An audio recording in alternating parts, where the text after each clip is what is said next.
That was good. Wait, what? Metro from the Metro. A message from the Metro station. Chicago? Oh, I heard it was someplace in Australia. That's what I heard. I heard Australians. But yeah, it was the Chicago in Australia, you know? It was that one. I feel you. I caught you. I caught you. Who loves that song? Who thinks it's amazing? It's pretty fantastic. Who can sing the whole thing from start to finish? Who can sing the whole entire thing? Nobody? Nobody can sing the whole thing?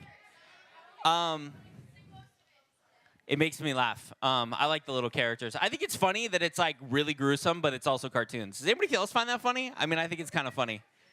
Like, it kind of makes me laugh. Cartoon violence is, for some reason, funny. I don't know why, but cartoon violence is great. So we're continuing through a message series called Death to. This week, we are talking about doubt. Turn to the person next to you. Be like, what do you doubt? Do it right now. Do it. Look at the person next to you. Ask him. Ask him. Ask him. Okay, by the way, at that video, okay, I don't know if you doubted this, but in that video, I was getting like winded, like longboarding and talking. Did you hear that? Like at the end of the video, I was like, and then we have other things that are happening. Anybody longboarders in here? Okay, I don't typically get tired of longboarding, but that video was really tiring. I was like holding a camera, talking, longboarding, and I was like, this is too much to do at a time. By the way, I had like 6 people come up to me right after I shot that video. I shot it right out there in the parking lot, if you guys didn't notice that. I shot it on the parking. I had like 6 people come up to me, and they were like, I was really hoping that you would fall. I was watching you, and I was really hoping that you would fall. They're like, I was watching through the window, and I was like, just hit a rock or like a car or like something, like eat it. And I was like, that's so messed up. Why do you want me to fall? Anybody else's friends, would they be the ones that push you off the board? They'd like run up to you and push you off and then run away, and they're like, ha, you fell. That's why when my friends tell me things, I don't believe them. Because I'm one of those people who I like to tell gullible people dumb things. Anybody else? Anybody else like to tell gullible people things that aren't true? Anybody like to do that? Anybody in this room, are you the gullible person that people tell dumb things to? Anybody, are you willing to admit it? Are you willing to admit that you are that person? Anyway, so I feel like there's some people in the audience that are gullible that did not raise their hand. But I really like to do that. I really enjoy doing that. In fact, I just like sometimes people will come up to me and they'll be like, hey, do you know like how many like cups are in like the ocean? And I'll be like, yeah, absolutely. And then I will answer the question because I think it's funny when people believe crazy things. I think it's funny. I mean, I think it's really good. I like it even better when they go and tell other people about their newfound fact. That's my favorite. Like, they learn something that I told them, and then they go tell other people, and other people are like, that's not even close to true. And then they're like, oh, sad. That's so messed up. Anybody have a dark sense of humor like that? Am I not alone? Am I not alone in this world? All right. Well, whatever. Here's what I got. Okay, here's what I got. This is how I'm going to be able to tell how many people are gullible in this room and how many people are not, okay? I have a list of a bunch of true and false facts, okay? Some are true, some are false, okay? I'm going to ask you some of these, and I need you to identify whether they are true or whether they are false. So if you think, so I'm going to read it, and then if you think you know the answer, whether it's true or false, I want you to throw your hand up. I'm going to call on you, and we're going to talk about this for just a second. Okay, you ready? Here we go. The tallest mountain in the world is called Mauna Kea, and it's in Hawaii. Tallest mountain in the world. Tallest mountain in the world. It's called Mauna, and it's in Hawaii. I'm probably mispronouncing that because I'm not Hawaiian, but it's something like that. Somebody tell me, is that true or is that false? What is it? Well, it depends on what you're measuring by actual height or elevation. Okay, pause. Anybody else? Anybody else? Anybody else? Anybody else? Yes. Is it true or false? You're going to believe him? Are you going to believe him? What? He just said a bunch of letters. I don't even know what that means. I don't understand. Who has an actual answer for me? Is this true or false? Come on. It is true. How many people genuinely knew that? Don't lie. Don't lie right now. You didn't know. You didn't even say anything. You just said some letters. Forget you. Okay, there is a mountain in Hawaii, and here's why it is taller. Everyone else would have said Mount Everest, right? You're like, oh, Mount Everest, this is the tallest mountain ever. But I don't want to raise my hand because what if I'm wrong? So I don't want to, you know. So there's a mountain that is in Hawaii that is actually mostly underwater. And that's why it is actually the tallest. So if you start at the base and move all the way to the height, which is exactly what you were saying, right? That's exactly what he was saying. So if you start from the very base and you go all the way to the top, it is actually taller than Mount Everest, but it is underwater. Mount Everest is the highest elevation. Does that make sense? Elevation meaning above sea level. Do you see that? I did not specify. That's what, see? It's tricky. It's tricky. I know. Okay, how about this? How do dogs sweat? Does anybody know? How do dogs sweat? They don't sweat? That is false. They do sweat. They sweat with their tongue. Who believes they sweat with their tongue? Anybody? Anybody want to agree? This is a good way to anonymously be wrong while you throw your hands up. Because dogs do not sweat through their tongue. And if you were told that, you were lied to. Okay, dogs do not sweat through their tongue. They sweat through their paws. Did you know that? Wow. Somebody back there was very passionate about dog. I almost said precipitation. I meant perspiration. Dog perspiration. Not dog precipitation. That's a little different. And it smells a little different. But it's not the same thing. Okay, so here we go. Next fact. May 29th is actually put a pillow on your fridge day. Is that true or false? The question was not why you would do it. The question is this true or false? Is it true or false? May 29th is, what do you think? It is true. May 29th is put a pillow on your fridge day. So next year you better celebrate because I'm going to take a picture. Somebody remind me on May 29th to put a pillow on my fridge because I want to celebrate with the rest of the world that's celebrating put a pillow on your fridge day. Okay, how about this one? Banging your head against a wall burns approximately 150 calories per hour. Anybody believe in that? Anybody believe that's true or false? Okay, if you think it's true, let me see your hand. Throw it up in the air. Let me see if you think it's true. Okay, put your hands down. If you think it is false, raise your hand. Let me see it. Banging your head against the wall burns 150 calories an hour. That is correct. It is. That is a true statement. So that's how I work out at home. Right after I eat, fried chicken from Chicken Shack. That's how I work out. I go home, bang my head against the wall. You don't like fried chicken? You can't say ew. You can't say ew to fried chicken. You can't do that. You can't say ew to Chick-fil-A, Chicken Shack, Raising Cane's. Come on, you can't say no to all these. Come on now. All right, here we go. Wait. Here's another one. Anybody know who King Henry the 13th was? Anybody know who that was? Okay, for those of you guys who don't know or fall asleep during history class, he was a king over England a long time ago. Okay, so anyway, King Henry the 13th slept with an axe next to him. True or false? What do you think? You think it's true? Raise your hand. Let me see your hands. Okay, put your hands down. If you think it's false, let me see your hand. Who sleeps next to an axe? King Henry the 13th slept next to an axe. That is a true statement. Slept next to an axe. Okay, what about this one? Shh. Here we go. I feel like a lot of people believe this one. Who has heard the fact we only use 10% of our brains? You ever heard that fact? If you think it's true, let me see your hands. Let me see your hands. Okay, put your hands down. If you think that is false, let me see your hands. That is a myth. What is happening? What is going on? Where do people believe these things? But it says it on the internet, so it must be true. Right, Isaac? Right. Okay, shh. That's really good. Okay, how about this one?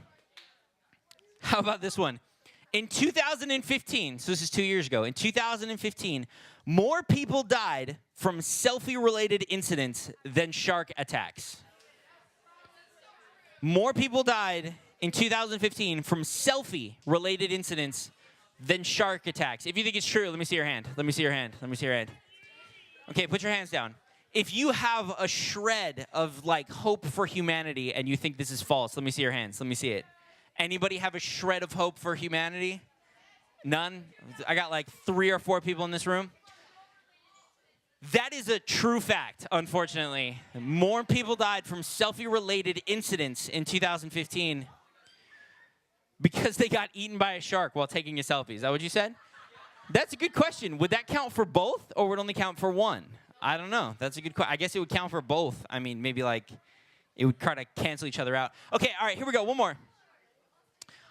Here we go. Billy goats. True. All I said was billy goats. What? I don't.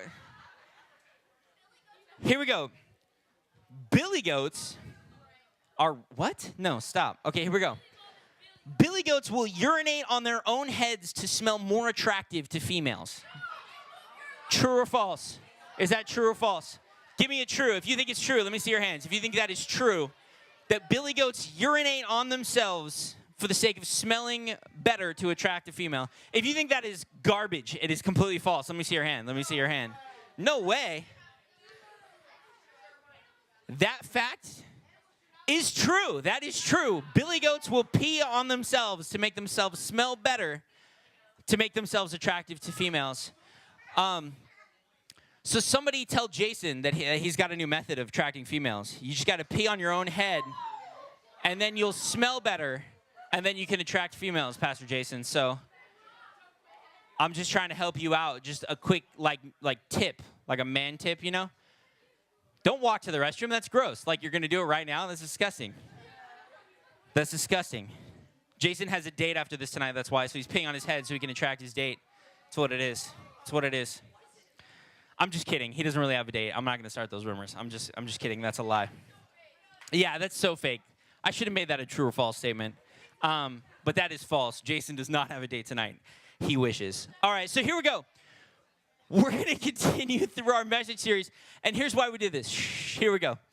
We talk a lot about doubt, okay? And when people tell me facts, I like super sketchy about it, right? How many people Google everything that you're told? Like somebody tells you something and you don't believe them right off the bat.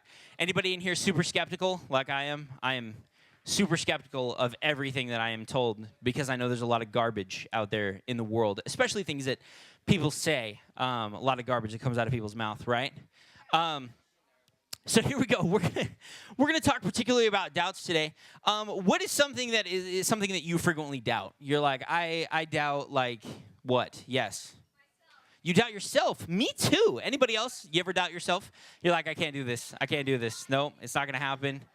I quit. I'm done. Anybody doubt yourself every time you go to English class? You're like, I can't write this essay. I just can't do it. I can't do it. Anybody doubt yourself every time you go to math? You're like, I can't do this. Nope. Not happening. Can't do it. Let me take a quick poll. How many math people are in the room? Who likes math? Who's like good at math or likes it or anything? Okay, all right. Shh, put your hands down. How many people are English people in this room? I feel like you really like English class. Like you're good at English class. Can't do it. I don't like it. Get it away from me. I am not good at English. I'm not good. Let me tell you my biggest downfall in English. You ready? This is my least favorite thing. This has nothing to do with the message. But you know what the worst thing is? Commas. I never know where they go. Never. You know what my favorite part of math is? No commas. Zero. Not a single comma in math anywhere. And I hate it. Commas are the worst. It's the worst. No, there's not. I don't like that. Don't speak such evil. I don't like it. You're a liar. I don't believe you. I doubt you right now. Okay, shh. So here we go. We're gonna talk about doubt tonight. What do we doubt? Sometimes we doubt ourselves. Sometimes we doubt our parents when they tell us things. Sometimes we doubt God. Sometimes we doubt our friends, our family. I mean, we could go on for days about things that we could potentially doubt. So here's what I'm going to do. We're going to talk about specifically 3 different types of doubt tonight, okay? There's 3 main types of doubt that I want to talk about tonight. So here's what I want you to do. Take out your phones and open up a note app. If you have a phone, open up your note app. Is it busted? You could get like a tissue in the back with like a pen, and you could write on the tissue. What? I'm serious. You could do that. I mean, you really could do that. You could, just go talk to Pastor Jason. If you want a pen, he can hook you up with a pen. For real. He can. I promise you. There's a pen in the sound booth right now. He can get you one. So here's what we're going to do. No. What do you mean no? People shaking their head at me. All right, so here's what we're going to do. We're going to talk about 3 main types of doubt. Here's the first type of doubt, and I want you to write this down. You ready? You have your notes out. Maybe you have a piece of paper or a pen. Maybe you have a piece of toilet paper. I don't know. Whatever you want to take notes on. Number one, ready? The first type of doubt I want to talk about tonight is emotional doubt. Write that down. Emotional doubt. The first type of doubt I want to talk about is emotional, and here's why. Because anybody call yourself an emotional person? Anybody like, I am sometimes an emotional person? Who likes a good cry sometimes? You're just like, I just need a good cry. I just need to get it out, right? Good? Yeah? Just a good cry sometimes. Emotional doubt, here's what emotional doubt does, okay? Emotional doubt is a doubt that you make or a doubt that you feel brings some level of uncertainty, unlikely, or hesitant to believe something because of your emotions. Okay, shh. So it's when you have some sort of emotion, you feel some sort of emotion about something, and it causes you to doubt. What happens is that emotion kind of serves as a filter for reality. And you begin to see kind of the things that you feel. Maybe you feel really angry at somebody, okay? You become to feel very angry, and that feeling comes over you like, I wish I didn't even know this person, or I wish this person was just completely out of my life, or like, I wish that my siblings were not my siblings. You ever thought that once before? You're like, I need new siblings. Can I trade you out? Like, can we go in and like exchange siblings? Because you're really angering me and annoying me right now.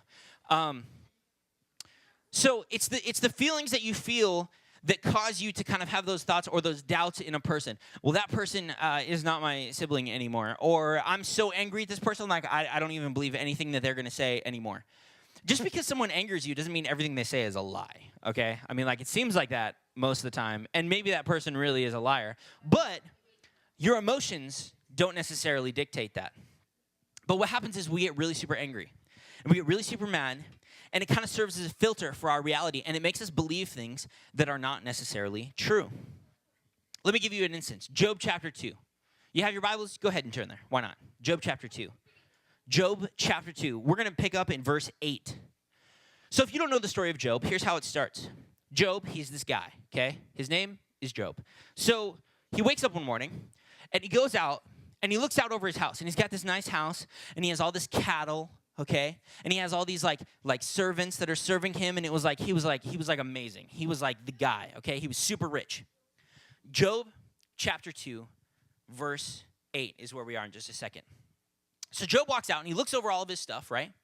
And he's super content. He's very happy with the things that he has. He's grateful to God for giving him what he has. And he's actually described at the very beginning of Job as an incredibly righteous man. He sought after God's heart. He was just an incredible guy, and he knew that everything he had came from God. So one day, Satan goes up to God. I don't know exactly how this happened, but this is what the Bible records, that Satan went to God and was like, hey, that dude Job, take away all of his stuff, and he won't like you anymore, I promise. Guaranteed. And God's like, no, that's not true. I know that guy. He's a cool guy. That's not how it's going to go down. And Satan's like, oh, yeah, well, let me test him, and then and then you'll see. And God goes, well, okay, but you can't hurt him. You can't kill him. Well, at first it was you can't hurt him. Then it was you can't kill him. So Satan slowly starts ripping these things away from him. He loses all of his cattle. He loses all of his family. He loses literally everything. His entire house is collapsed, and this is like a whole chapter or two at a time. But basically, Job just loses everything, okay? Absolutely everything. And literally, it says that the Bible, it all happened like back to back to back. Like Job just had the worst day ever, okay? Like he went from he woke up that morning and it was like the best day ever because everything was awesome. And by the end of the day, he had absolutely nothing, okay? So Job is angry. Job is like, I don't understand how any of this could happen. I don't get anything. Okay, so Job chapter 8, here's what happened. Job had been stricken with a whole bunch of boils all throughout his body, by the way. Pause. That's important for this verse. He was stricken with a bunch of boils. Can you imagine yourself covered in boils? Head to toe. Head to toe in boils. Anybody know what a boil is? Anybody not know what a boil is? Okay, so a boil is kind of like huge pockets of skin that develop pus. Okay, so it's like that white liquid that like you squeeze out of like a whitehead on your face, and it's like all over the person next to you, right? Everybody know what I'm talking about? Cool. So boils, they're full of this nasty pus, okay? And typically it comes from some sort of disease that you contract. So Satan had given Job this kind of disease that gave him boils from his head to his toe, like all up and down his body. He was covered in these nasty, disgusting boils. And one of the things is they usually itch, okay? They're usually super itchy. It's super nasty and gross, okay? So here's what happened. Verse 8, this is what happens. Job took a piece of broken pottery and scraped himself with it as he sat among the ashes. So Job is sitting in the ashes of everything that used to be his property, his land, his stuff, his everything, his family, everything. He's sitting in the ashes of everything, and he's standing there, and he's sitting there, and he's holding a piece of pottery, broken pottery, and he's scraping the boils on himself. Anybody think that's kind of gross? This is a gross start to the story, okay? So Job is sitting there. He's pretty angry. He's pretty frustrated. He's probably really sad. He's probably really depressed, and he's scraping boils because I'm thinking what else do you do when all your stuff is gone but scrape your boils? So he's sitting there and he's scraping his boils. Verse 9, his wife comes up to him, which is the last remaining member of his family, and she says this, "Are you still maintaining your integrity? Curse God and die." Anybody think you married a good woman? Yeah, it's good. It's good. Good pick there, Job. That was solid pick. So she comes up to him, and she's basically like, look at everything that happened to you. Like, how is it that you can still, like, love a God that would allow this to happen? How could you potentially love a God when you're looking around all your stuff and he just ripped everything from you? I don't get how it is that, like, this makes no sense. You should curse God and die. And that's what his wife says. Here's Job's reply, verse 10. You there? This is what Job says. He says, "You are talking like a foolish woman. Shall we accept good from God and not trouble?" And in all of this, Job did not sin in what he said. Now, we're going to continue to go through this story of Job in the next few minutes, but basically, Job would continue on, and he would continue on this conversation, not only with his wife, but also with his friends. And in all of this, Job would accept the fact that all of this kind of was taken from him, despite his emotional state, despite the fact that everything had been taken from him. In fact, in just a few chapters later, this is what Job would say. Job would say, "If only my anguish could be weighed and all of my misery be placed on the scales, it would surely outweigh the sands of the sea. No wonder my words have been impetuous. The arrows of the Almighty are in me. My spirit drinks of their poison, and God's terrors are marshaled against me." Anybody think he's kind of emotional? You're like, "Whoa, Job, I think you need to calm down. That was a little angry. Like, you're kind of, like, that was a little far. Like if you take all your sorrows and outweigh them, the sands, they will outweigh the sands of the sea." Like, I don't know. There's a lot of sand out there, Job. I don't know if you're that sad about this whole thing. But Job was in a state of just emotional turmoil. He was questioning. He didn't understand why God was doing what he was doing. But he held firm to what God told him. In fact, it's stated right there when he talks back and he responds back to his wife. He says, "Shall we not accept the good and not the trouble?" So here's what I want you to do. Go back to your notes. What do we do with emotional doubt? Confront it. Write that down in your notes. What do we do with emotional doubt? We confront it. Why? Because emotions, when they're not confronted, will continue to last. If you don't confront the feelings that you feel when something happens to you, maybe it's a traumatic incident, maybe it's not. Maybe it's just something that somebody said to you one time that maybe wasn't that traumatic, but it really hurt. And you're kind of offended, and you're kind of bitter about the whole thing. Maybe it's something that happened to you, and you have the same question maybe Job's wife did, where she was like, how could God let this happen? And Job would struggle with that same idea. Why is it that God would allow these things to happen? How is it that my God can be good? How is it that my God can love me? And yet these things can happen. Look, if you allow your emotional doubt, that the emotions that come over you, if you allow them to kind of filter reality, what happens is you never really truly see the truth. Your emotions come in front of you and you go, "Well, I'm so angry that God must not be real because I'm really angry at him right now." And if you are really super angry at God, so much to the point where you don't believe in him, then I don't understand how you don't believe in something, but you're that angry at it. Like, how is it that you can be so angry at something, but not believe in it? I mean, if it doesn't exist, then why are you angry at it? I don't get it. But that's what happens. Our emotional state alters our reality. We get so mad, we get so hurt, we get so angry. We get so frustrated with God that we'll come to a conclusion. Oh, well, since good things aren't happening to me and I don't understand why things are happening to me, then, God must not be real, or God must not love me, or God must not be good, or whatever the truth that you try to come to is. And the fact of the matter is that your emotions will filter reality, and you'll believe something that is completely not true based on emotions. And it's not right. If you want to know the truth, you have to make a decision that is based off of truth, not off of emotions. You know why? Because your emotions come and go. Sometimes you're really angry at your friends, and sometimes you really love your friends. Sometimes you want to kick your sister or your brother right in the face with a chair, and sometimes you want to give them a hug, even if you don't want to admit it. You want to give them a hug. You want to kick him in the face with a chair. Yeah, you kick the chair, and the chair hits him in the face. You kick him in the face with a chair. That's how it works. Emotional doubt. Here we go. Number 2, intentional doubt. Write this in your notes. Bust out your notes again one more time. Here we go. Second type of doubt. It is intentional. It is intentional doubt. Here's what this is. Intentional doubt is when you when you decide that you are doubting based off of pretty much nothing. You ever seen somebody who will be like, oh, well, I didn't do it. Aliens did it. Aliens did it. That's what happened. And you're like, no. That doesn't make sense. I saw you do it. It was definitely not aliens. It was definitely you. And they're like, oh, yeah? Well, can you prove that aliens aren't real? And you're like, really? Really? That's what we've come to now? I can't prove aliens aren't real? You're right. I can't prove aliens aren't real. I can't go to outer space and check every planet for aliens. You're right.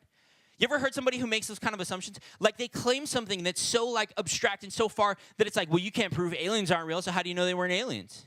How do you know? You don't know. Intentional doubt comes to a point where you are making these outlandish statements that are essentially based upon nothing. Saying that you can't prove me wrong does not make me right.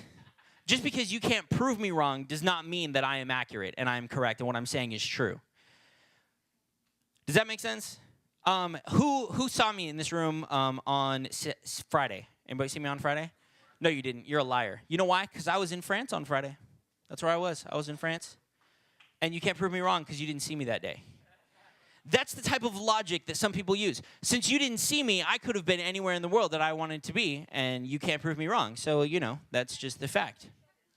Intentional doubt is when you doubt based off of pretty much nothing. And what it's rooted in is the fact that you just want to doubt for some reason. You ever met somebody who's just really hard-headed and they just believe something that's really dumb and you're like, no, I'm trying to help you out, and they just keep believing it? Don't point at each other. That's messed up. All right, here we go. Exodus chapter 8. You don't necessarily have to turn there, but if you want to, you can. Exodus chapter 8. Here's what happens. You ready? Moses is called to free the people of Israel from Egypt. Anybody heard this story before? You know where I'm going with this? Okay. So Moses is called to free the people from Israel, or of Israel from Egypt. So he goes to Egypt, and he walks up to Pharaoh, basically the king of Egypt, okay?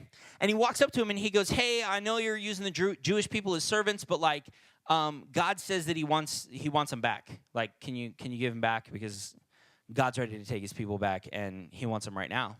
Anybody know what Pharaoh says? Come on. Somebody knows this story in the room. Anybody? So here's what Pharaoh says. Pharaoh's like, nah, I don't want to. And Moses goes, yeah, but, for real, he really does want his people back. And Pharaoh's like, no, I'm not going to give him back. And to make a long story short, Moses starts off by taking his staff, and he throws it on the ground, and his staff turns into a snake, okay? Has anybody ever done that in this room before? You ever thrown your staff on the ground, and then it turned into a snake? That ever happened? You're all liars. Okay, so here's what I'm saying. So Aaron, or Moses, sorry. Shh, that's true.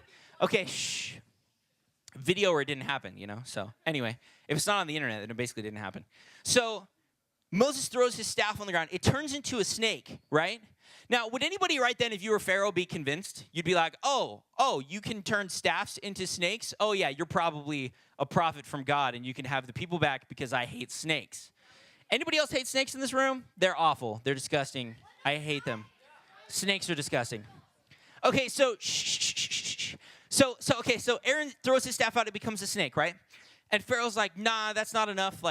No, I still am not giving God his people back. So Moses leaves, comes back, and is like, okay, God said that if you don't give his people back, then the entire river that feeds your entire city, nation area is going to turn to blood, and then you're not going to have any water, and just everything is going to be blood, right?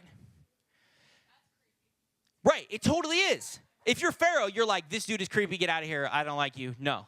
So Pharaoh's like, nah, I call your shenanigans. That's not true. It's not going to happen. So what happens? Anybody know? River turns to blood. That's right.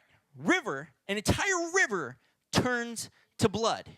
Do you know what the people did in that river? They bathed in that river. Yeah, they bathed in the river. Now they're bathing in blood. That is correct and disgusting. So they would bathe in blood. So this continues, okay? A plague of frogs come.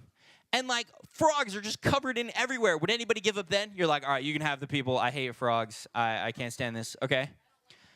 After the frogs comes gnats. Anybody love gnats in this room? Gnats are disgusting. Does anybody not even know what a gnat is? Okay. Gnats are those little tiny bugs that you basically can't even see, and they fly around by the hundreds of thousands of them, and they create a cloud. And what's happening is you're walking through the park with one of your friends, and then you get attacked with a cloud of gnats, and they're in your eyes and your mouth and your nose and your ears, and then you fall to the ground in a panic, and your friends just point and laugh at you. You know what I'm talking about? That ever happened to you? Those are gnats, okay? So imagine this. Imagine you walk outside, in the morning from your house. You just, walk outside, and it's, a beautiful day, and, the crows are chirping. I was going to say birds, but there's no birds in Vegas. So, the pigeons are chirping, and, the lizards are singing to you. I don't know. And it's, a beautiful day. And then, a huge cloud of gnats, comes flying over the next door neighbor's house and just, swarms you, and it's just all over you. How many is that a rough day for you? You're like, this is a rough day. I'm going to go back inside. I'm going back to sleep. I don't need to be outside today, okay? Continual, thing after thing after thing. So all of Egypt is plagued with gnats. They're plagued with flies. All their livestock dies. They're covered in boils. There's hail coming from the sky. Locusts come and fly by. Okay, pause. Does anybody know what a locust is? A locust is not a grasshopper, okay? Because when I think of a grasshopper, I think of a little tiny grasshopper, okay? It's on the ground. It's this big. And I was like, oh, that's not that bad. You just kind of kick them. You just kick them and they go the other way and it's fine. Locusts are the size of your forearm. One locust is the size of my forearm. It's this big. I saw one in Colombia when I was in a mission trip in Colombia, and I never want to go back to Colombia again. I was like, that was disgusting. I hate that. I don't even have a problem with grasshoppers or crickets or something. But if I walked in my house and that massive bug was there, I would just move. I'd be like, that's it. I'm done. It's time to leave this house. I need to set it on fire. And just this is it. On the end of it. And that's one. These people were plagued with thousands, millions of them that overtook this area. There was 3 days of straight up darkness. Moses walked up to Pharaoh and was like, look, you still won't give the people back. There's going to be 3 days of darkness. And all of a sudden, there's darkness for 3 days. That would freak me out. What? No, this is not okay. Then at the very end, if you know the story, the 10th plague that hits Pharaoh is all of his firstborn in the entire all of Egypt die. So the firstborn child of every single Egyptian dies. Now here's the crazy thing. All of these plagues that came by did not affect the Israelites. So imagine all this darkness over the land of Egypt and then one small ray of sunshine on the Israelite people. It's almost like if there was a whole entire cloud of outside and it was raining, and then there's just Pastor Jason walking and there's just sunlight on him. All around him is sunlight. There's no rain, no anything. And there's just it's just Jason. And you'd be like, that's weird. That doesn't make sense. And that cloud of or the sunshine follows him everywhere he goes. Here's my point, okay? All of these plagues, the staff turning into a snake, all these things, don't you think that Pharaoh at this point would give up? And he'd be like, okay, fine, you can just take the people, I'm done. Clearly your God is God because this is nuts. I don't know how these things happen. Pharaoh releases them for a very short time and then chases back after them.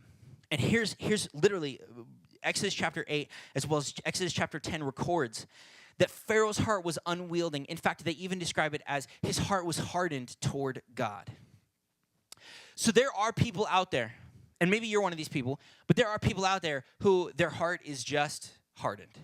No matter what you say, no matter what you do, they're just nothing. They're just not going to believe you. You could describe for days. You could give them fact after fact after fact, and they won't ever believe you.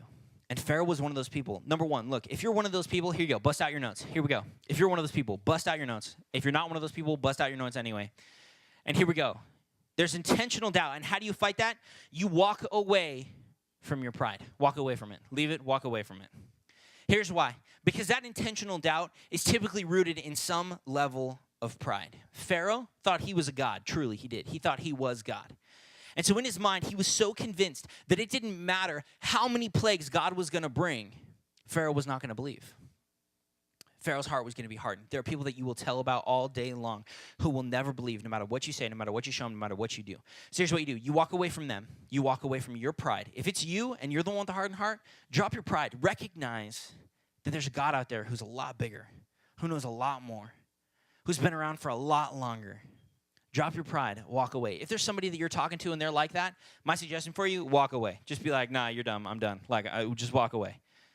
Because there's some people who just can't be reasoned with. Which brings me to my last point, okay? Reasonable doubt. Take out if you saw on your notes app, here's the last one. You ready? Third type of doubt I want to talk about tonight. Reasonable doubt.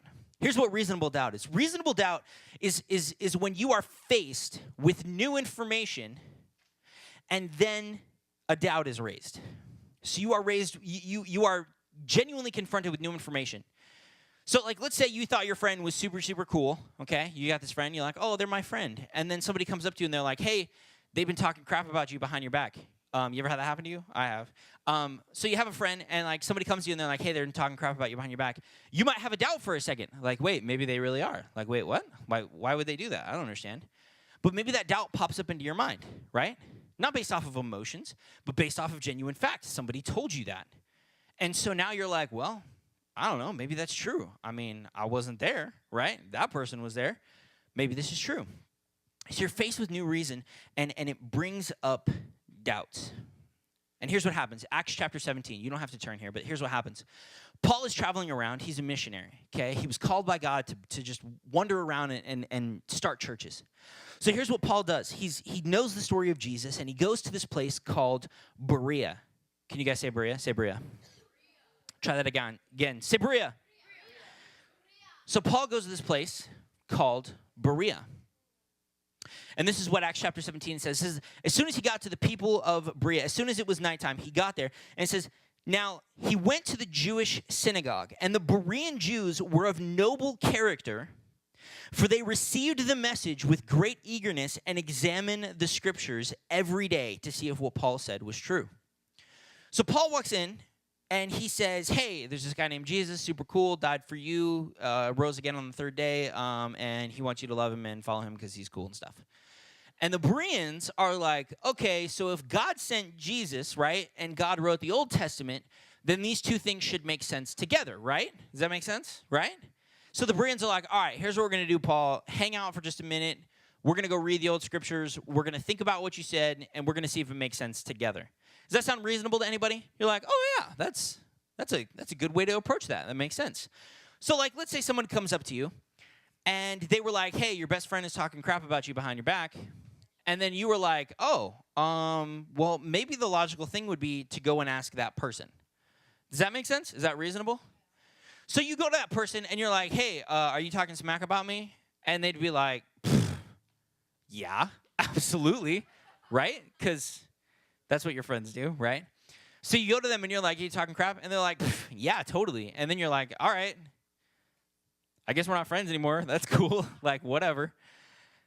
So you go to that person, you call them out. Maybe they say no. So what do you do? Who do you believe? Maybe you go ask somebody else, hey, has my friend been talking crap about me? Maybe you go pull some other people like, hey, are they talking crap or like not? Like, what's going on here? I just need to know what's going on. Instead of feeling hurt and offended by some information that you may not even know is true or not. What the Bereans did is they heard what Paul was saying. They examined it with what they already knew was true. So here's what I'm challenging you. Sometimes you're faced with these doubts, and sometimes they're genuinely reasonable doubts.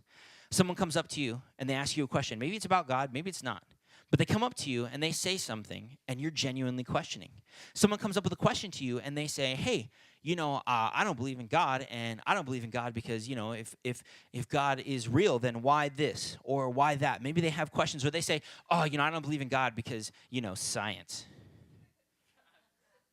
And that's what they say. They're like, oh, science. And then you're like, oh, yeah, that's right. I forgot about science. You're right. God doesn't exist. That's true. I forgot that science was a thing. But they come up to you and maybe they give you a fact, and it genuinely makes you question and it makes you wonder. Here's what you do. You ready? Take out your notes. Here's the last point that I want you to write down. Last point. When faced with reasonable doubt, ask questions. Ask questions. When someone comes up to you and presents you with genuine facts or what they believe to be facts, they come up to you and they just tell you some information. Whether it's true or not, here's my encouragement for you. Ask questions. Don't feel like you can't. Don't feel like if you're faced with this reasonable doubt that someone proposes something to you that all of a sudden you can't doubt, or that if you're faced with this thought of like, well, what if what this person said is true and God isn't real? And then you're like, oh, no, I can't believe that because that would make me a bad Christian. It doesn't make any sense because you need to ask questions because questions lead you to answers. Ask questions. When you face reasonable doubts, ask questions. You know why? And here's why. Because the Bible is true through and through. And if the Bible is true and the Bible is fact, any question that you can ask that is a reasonable question, the Bible will stand up to the truth every single time. Have you ever had that question about like people who say, oh, well, science disproves the Bible or history disproves the Bible or this disproves the Bible or that? Ask questions. Ask questions. Be like, why? Why does it disprove it? How exactly does it disprove it? You know why? Because it doesn't. Go through, look through some of these things, read through some of these things. If somebody gives you garbage information or just gives you any information for that matter, ask questions. Go to somebody else. Be like, hey, this person told me this. Is this true? Go on the internet. Google it. Everything's on the internet. Google it. Look and see what people have to say. Your friends, your family, the internet, people who you know are wiser in certain areas. And ask questions.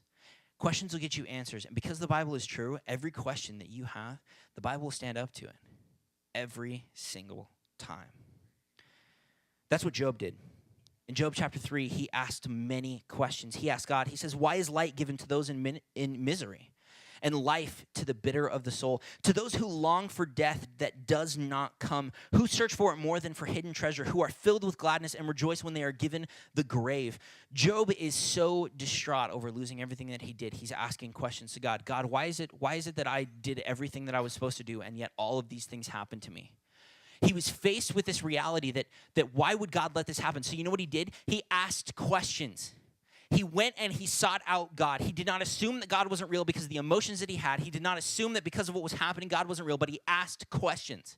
He went to God and he said, God, this doesn't make any sense. I followed you. I did everything I did. How come I'm not receiving nothing but blessings from you? God, I've been doing all of this stuff. Why are bad things happening to me? He went and he asked God questions. And here's what happened. God responded back to him.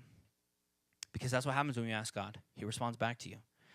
And here's what it says in Job. God replies back and he says, well, were you there when I laid the earth's foundation? Tell me if you understand. Who marked off its dimensions? Surely you know. Who stretched a measuring line across it? Or what were its foot's setting? Or who laid its cornerstone while the morning stars sang together and all the angels shouted for joy? God starts describing to him. He says, I created it all. God says, I'm sovereign over it all. I'm in control of it all. And you say, well, that doesn't have any answers. You can continue to read through Job, and God continues to describe to Job, and he tells Job, don't worry, I'm in control. Don't worry. I've got this. Don't worry. It's coming. Your time is coming. And Job replied this, through this whole long thing. This is 42 chapters of Job and God going back. And here's what it says. Job replied back to the Lord, I know that you can do all things. No purpose of yours can be thwarted. You asked, who is it that obscures my plans without knowledge? Surely I spoke of things that I do not understand, things too wonderful for me. You say, listen now and I will speak. I will ask you a question and you answer me. Job says, my ears had heard you, but now my eyes have seen you. Here's what happens. No matter what type of doubt you're faced with, No matter what type of doubt is going on, no matter what is happening, number one, if you have an emotional doubt, confront it. Confront the emotions. Bring them to God. Be like, look, I'm feeling this way. It's making me think weird things. I'm kind of doubting things. God, help me to confront my emotions. When you have an intentional doubt, ask for the softening of your heart. If you feel like you're just hardened and your mind is just like, I just can't get past this, then pray for the softening of that heart. God says he will remove a heart of stone and give you a heart of flesh. And then finally, when you're faced with reasonable doubt, ask questions. Ask more questions. Seek an answer. Don't be filled with these reasonable doubts, these reasonable questions that you have about life, about God, about your family, about your friends, and just hold on to these doubts. They will continue to torment you until you find an answer. Ask questions. Confront your emotions. Walk away from your pride. Bow your heads and close your eyes with me. Let's pray. God, there's a whole lot of reason why we can have doubt in our life. We doubt ourselves. We doubt you. We doubt family, friends. We doubt that you're good. We doubt that you really have plans for us. We doubt who we are. We doubt who we're going to be. We doubt that you love us. We doubt so many things, God. Help us to face these doubts. If it's an emotional doubt, bring the emotion out. What is it that we're facing, that we're fighting, that we're hurt, that we're offended about? What is it that we're broken about, God? Help us to confront these things. Bring these things to the truth, to the light. For the things that we're just frustrated and angry and we don't even want to hear about, soften our hearts, God, to what you have for us, to what you have in store for us, the plans that you have for us. And God, when faced with reasonable doubt, genuine questions, when we look around at the world and we say, God, how could you? How could you let this happen? How could you not let this happen? Help us to ask you questions, not to hold on to this doubt, not to hold on to these questions, God, but to seek real answers so that we can listen when you speak. Because you will answer us. You said in your word that when we seek you, we will find you. You said that when we call upon your name, you will give us wisdom. So help us, Jesus, to seek out, to find the doubts in our lives, and to confront them, to walk away from our pride, and to ask questions. We praise you and we thank you, God, for you are good all the time. You give us wisdom. You never leave us. You are good, Lord. We praise you and we thank you in your name. Amen.